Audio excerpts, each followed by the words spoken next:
Di suatu pesta, sekelompok remaja tanpa sengaja menemukan aplikasi bernama Countdown atau bahasa Indonesianya hitung mundur. Dengan tagline yang sangat menyeramkan yaitu, jika kau bisa tahu kapan kau akan mati, apa kau ingin mengetahuinya? Mereka pun menganggap bahwa aplikasi tersebut hanya sekadar permainan lucu-lucuan dan mengunduhnya tanpa melihat syarat dan ketentuan pastinya. Jadi langsung di-scroll ke bawah, klik setuju. Kayak kita biasanya kan juga gitu kan? Ada yang sisa umurnya 63 tahun lagi, 32 tahun, 22 tahun. Sedangkan Mbak Kort hanya sekitar 3 jam lagi. Karena sisa umurnya paling pendek, Kort pun mendapatkan hukuman minum semua gelas teman-temannya. Jelas pacar Kort bernama Evan yang gak tega akhirnya minum semua gelasnya dan alhasil pulang dalam keadaan mabok.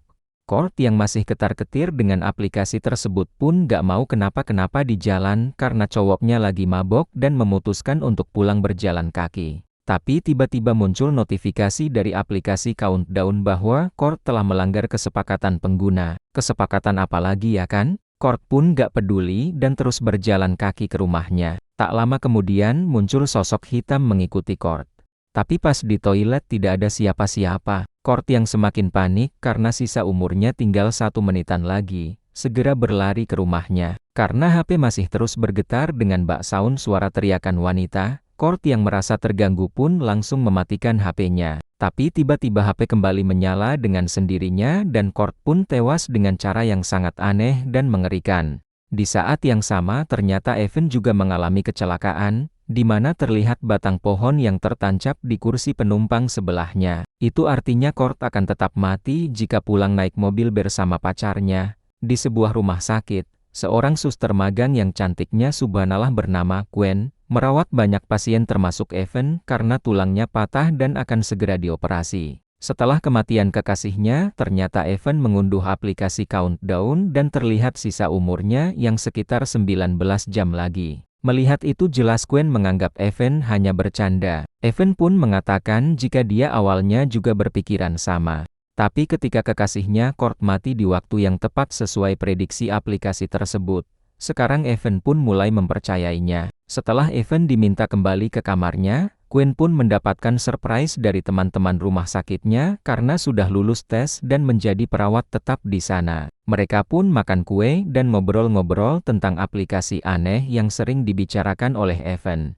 Karena penasaran, perawat Scott dan Dr. Sullivan pun mencoba mengunduh dengan sisa umur yang masih sangat banyak yaitu 53 tahun dan 58 tahun lagi. Karena penasaran, Gwen pun akhirnya juga mengunduhnya ketika pulang kantor. Setelah memasukkan nama, TTL, tanpa membaca persyaratan, Gwen langsung mengeklik setuju. Dan aplikasi pun secara otomatis menunjukkan sisa umurnya yang hanya 2 hari 22 jam lagi. Mampus. Malam itu di kos-kosannya, Gwen melanjutkan mengisi berkas kepegawaiannya. Tapi karena butuh mencantumkan akta lahir, Gwen pun pergi ke rumah orang tuanya untuk mengambil akta lahirnya. Ternyata ibu Gwen sudah meninggal, sedangkan hubungannya dengan adiknya bernama Jordan tidak terlalu baik. Setelah mengambil akta lahir, Gwen pun bertemu ayahnya dan mereka berencana nyekar ke makam ibunya pada hari Sabtu, 3 hari lagi. Keesokan paginya operasi Evan pun akan dilaksanakan. Evan yang semakin was-was karena umurnya sisa 3 menit lagi, berusaha mengulur-ulur waktu pergi ke tempat lain. Dan lagi-lagi muncul notifikasi bahwa Evan telah melanggar kesepakatan pengguna. Tiba-tiba rumah sakit mendadak menjadi sepi lalu terlihat sosok hitam yang menabrak cermin. Dan Evan pun langsung kabur lewat tangga darurat. Sampai akhirnya, insiden kecelakaan Evan pun tersebar ke seluruh karyawan rumah sakit. Dan Gwen pun semakin kepikiran tentang aplikasi Countdown. Jangan-jangan. Diam-diam Gwen pun mengambil HP Evan untuk mengecek kebenarannya. Tapi sayang HP-nya terkunci. Mau nggak mau Gwen pun mendatangi mayat Evan untuk membuka HP-nya. Tapi sidik jari nggak bisa, deteksi wajah nggak bisa. Cara terakhir nggak mungkin sidik jari kaki dong, melainkan deteksi retina mata. Dan cara itu ternyata berhasil. Lalu Gwen melihat sisa umur Evan di aplikasi, yang ternyata memang sudah habis. Jelas Gwen makin parno dengan aplikasi Countdown. Dan terlihat umurnya yang kurang 1 hari 22 jam lagi. Di mana waktu tersebut sesuai janji Gwen dengan ayahnya, yang akan ziarah ke makam ibunya lusa pagi atau Sabtu pagi. Gwen pun segera menelepon ayahnya untuk memundurkan jadwal ziarah ke minggu depan dengan alasan ada pekerjaan di hari Sabtu.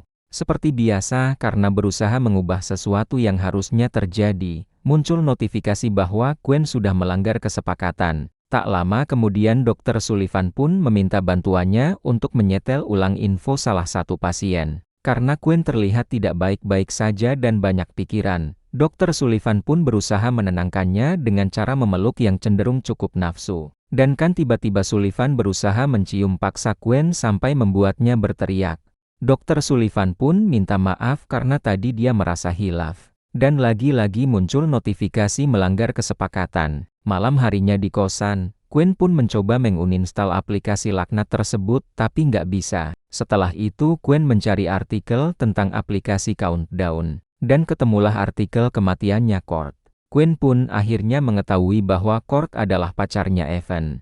Dan di dalam komen ada salah satu teman Kurt yang mencantumkan link video, di mana teman Kurt mengatakan jika dia sering melihat dan mendengar hal-hal aneh setelah mengunduh aplikasi Countdown, seperti melihat sepupunya yang sudah meninggal berbulan-bulan lalu. Tak lama kemudian dia sangat ketakutan karena merasa dikejar-kejar oleh sosok misterius. Dan mirisnya para netizen menganggap video itu hanyalah drama dan omong kosong belaka. Lalu tiba-tiba, karena HP Gwen terus mengeluarkan suara teriakan wanita yang annoying sebagai peringatan waktu kematiannya, Gwen pun melemparkan HP-nya, menginjak-injaknya dan langsung kabur ke mobilnya sampai akhirnya dia tertidur di dalam mobil. Ternyata itu hanyalah mimpi dan adiknya Jordan berniat menginap di kos-kosan Gwen karena ayah mereka lagi dinas keluar kota. Meskipun HP-nya sudah dirusak, tapi ternyata masih tetap nyala. Dan Jordan melihat aplikasi Countdown yang menunjukkan waktu kematian kakaknya kurang 1 hari lagi. Gwen pun mengusir Jordan pergi dari sana karena dia sedang mengalami hari yang buruk. Dan hubungan mereka pun semakin tidak membaik. Setelah itu Gwen pergi beli HP baru tanpa memindahkan kartu SIM atau aplikasi murni HP baru. Tapi tiba-tiba aplikasi Countdown terinstall dengan sendirinya. Gwen pun protes ke pemilik toko bernama Derek. Tapi dia juga nggak tahu kenapa aplikasi tersebut ada di HP barunya. Sedangkan Gwen yang semakin panik melihat sosok hitam dari kamera belakang mobilnya yang semakin lama semakin mendekat. Dan tiba-tiba, Gwen menabrak mobil orang. Untungnya Matt datang menyelamatkan Gwen dan mengusir pria itu pergi dari sana. Ternyata Matt juga memiliki aplikasi Countdown dan sisa umurnya 3 jam lebih cepat dari Gwen, atau sekitar 18 jam lagi. Mereka pun akhirnya pergi ke bar dan ngobrol ngalor ngidul tentang aplikasi tersebut. Gwen pun yakin jika mereka bisa menemukan sesuatu dari syarat dan ketentuan aplikasi. Tapi karena mereka sudah mengunduh aplikasinya, Matt pun memancing orang-orang di bar untuk mengunduh aplikasi tersebut. Ketika ada satu orang yang terpancing, langsung mereka gercep mengecek syarat dan ketentuannya, di mana tertulis bahwa pengguna harus menerima ketentuan takdirnya dan tidak boleh mengubahnya. Itu artinya siapapun yang berusaha mengubah takdir yang seharusnya akan dianggap sebagai pelanggar kesepakatan dan akan terus dihantui. Setelah itu mereka pun menemui teman Gwen yang seorang pemuka agama yaitu Father David untuk bertanya seputar iblis. Tapi karena Father David tidak mumpuni di bidang periblisan, dia memberikan kontak temannya yaitu Father John. Sebelum pergi, Gwen pun diajak oleh Suster Amy untuk mengikuti rapat penting, sedangkan Matt mampir dulu ke kamar mandi. Tapi tiba-tiba ada orang yang menggedor-gedor pintu WC-nya Matt dan pas ditoleh. Nah kok ada kaki bocilnya nyeker ya kan? Sebelah-sebelah bos, di sini ada orang, kata Matt. Tapi ketika Matt cuci tangan, dia melihat kaki bocil tersebut berjalan menembus melewati semua WC dan tiba-tiba, di lain sisi, Gwen diajak Amy rapat besar dengan pihak rumah sakit, di mana Sullivan playing victim dan memfitnah bahwa Gwen lah yang melakukan pelecehan pada dirinya. Alhasil Gwen pun terkena skors. Emang gak ada akhlak Anda ya? Setelah itu mereka pun lanjut menemui Father John yang ternyata seorang pastor nyentrik dan sangat bersemangat membahas apapun tentang iblis. John pun menceritakan kisah zaman dulu kala, di mana ada seorang pangeran yang minta diramal kematiannya oleh nenek Gypsy. Dan sang nenek pun mengeluarkan gulungan berisi angka yang sama persis dengan aplikasi tersebut. Tapi karena sang pangeran berusaha mengubah takdirnya, dia terus dihantui oleh iblis bernama Ozin. Sampai akhirnya pangeran pun tewas sesuai waktu yang diramalkan oleh nenek Gypsy. Gwen pun akhirnya punya ide untuk meretas aplikasi tersebut dan mereka berdua langsung menemui pemilik toko HP sebelumnya yaitu Derek untuk meminta bantuannya meretas aplikasi dengan menyogok memakai kartu kredit.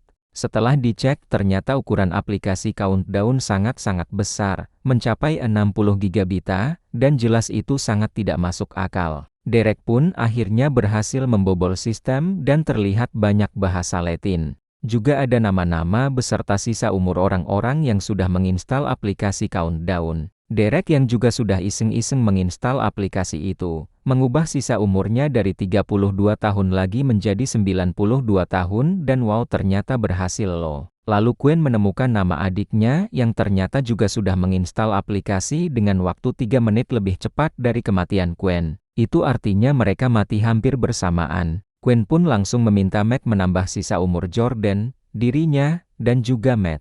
Betapa leganya Gwen dan Matt karena terhindar dari kematian. Gwen memilih mati di umur 86 tahun sedangkan Matt di umur 95 tahun. Malam itu, Gwen pun mengajak Matt menginap di kos-kosannya dan Matt yang sangat menghargai wanita tidur di bawah. Mereka pun ngobrol ngalor ngidul dan Matt menceritakan dosa masa lalunya, di mana dulu ketika dia berumur 10 tahun adiknya Jeff sakit keras dan dirawat di rumah sakit.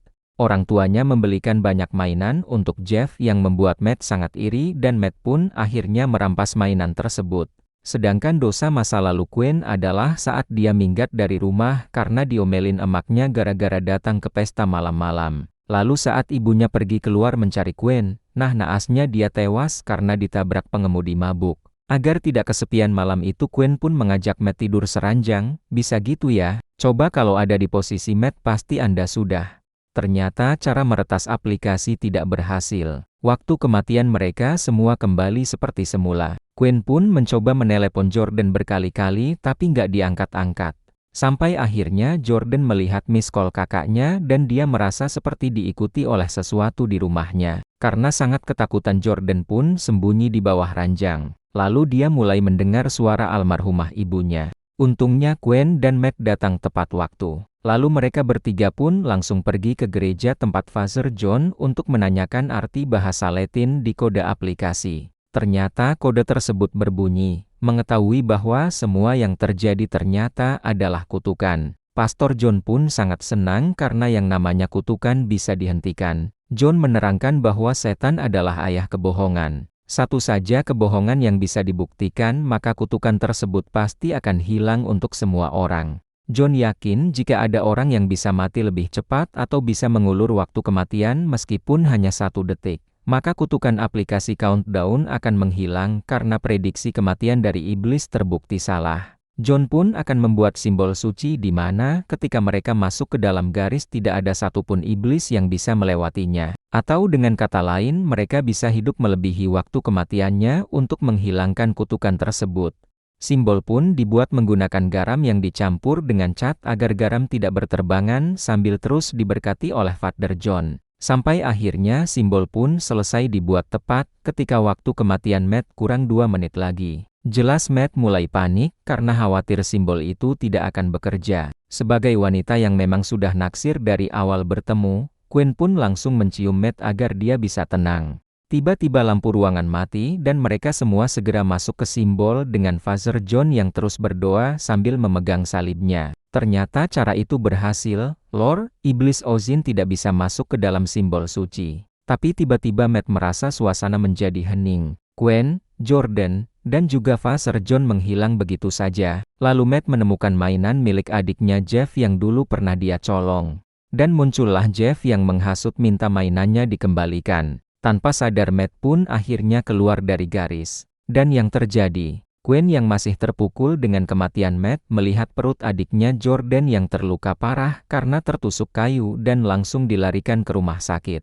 Ternyata Dr. Sullivan bukan hanya melecehkan Gwen tapi perawat lainnya yaitu Rachel juga pernah dilecehkan. Mendengar itu Gwen pun semakin geram dan mendapatkan ide untuk membalas perbuatan Sullivan sekaligus memanipulasi waktu kematiannya agar kutukan aplikasi tersebut bisa berakhir. Karena waktu kematian Gwen tinggal 17 menit lagi dan Jordan 14 menit lagi. Dengan nekatnya, Gwen mulai merayu Sullivan dan mengajaknya berduaan ke area rumah sakit yang tidak terpakai. Tapi ternyata Gwen sudah membawa linggis dan berniat membunuh Sullivan saat itu juga, tepat ketika Sullivan mendatanginya. Tapi tiba-tiba, sang iblis Ozine menjauhkan Sullivan karena tahu Gwen akan menghapus kutukannya. Gwen pun terus mencari Sullivan dan tiba-tiba Sullivan muncul memukulnya. Pergelutan pun terjadi, tapi lagi-lagi ketika Gwen akan menusukkan morfin, iblis Ozine mengganggunya. Di lain sisi Jordan mulai diburu karena waktu kematiannya kurang 2 menit lagi. Tanpa sadar dia kabur ke kamar mayat dan melihat lemari-lemari mayat yang terbuka dengan sendirinya. Tiba-tiba iblis Ozine pun muncul melempar Jordan keluar jendela. Dan di saat yang tepat Gwen pun muncul mengancam sang iblis. Gwen berencana membunuh dirinya sendiri dengan morfin demi menyelamatkan adiknya dan menghapus kutukan semua orang. Tapi lagi-lagi iblis Ozine berusaha menghasut Gwen dengan berubah menjadi ibunya. Dan Gwen pun meminta maaf atas kesalahan yang pernah dia lakukan. Sampai akhirnya Gwen sadar bahwa itu semua hanyalah halusinasi dan langsung menusukkan morfin ke dirinya, tepat ketika waktu kematian Jordan akan berakhir. Gwen help. Iblis Ozine pun telah hancur dan kutukan aplikasi Countdown akhirnya menghilang. Jordan hanya bisa menangis melihat kakaknya yang telah tewas. Tapi ternyata Gwen sudah menulis pesan di lengannya untuk Jordan agar menyuntikkan cairan narkan ke dirinya yang bisa menghilangkan efek morfin. Dan akhirnya, alhamdulillahnya Gwen berhasil hidup kembali. Lalu terlihat aplikasi Countdown di HP Jordan yang error dan mandek di 2 detik.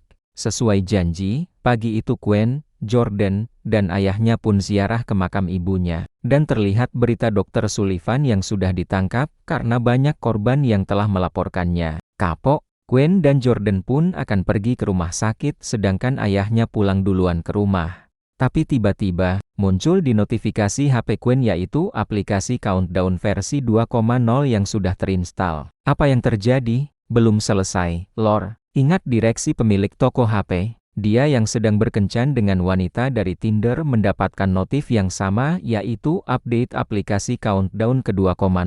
Tiba-tiba lampu pun mati seketika dan itu artinya ajal Derek terjadi saat itu juga. Ya bisa dibilang waktu kematiannya pas dibuka mungkin 5 detik, 10 detik lah paling lama.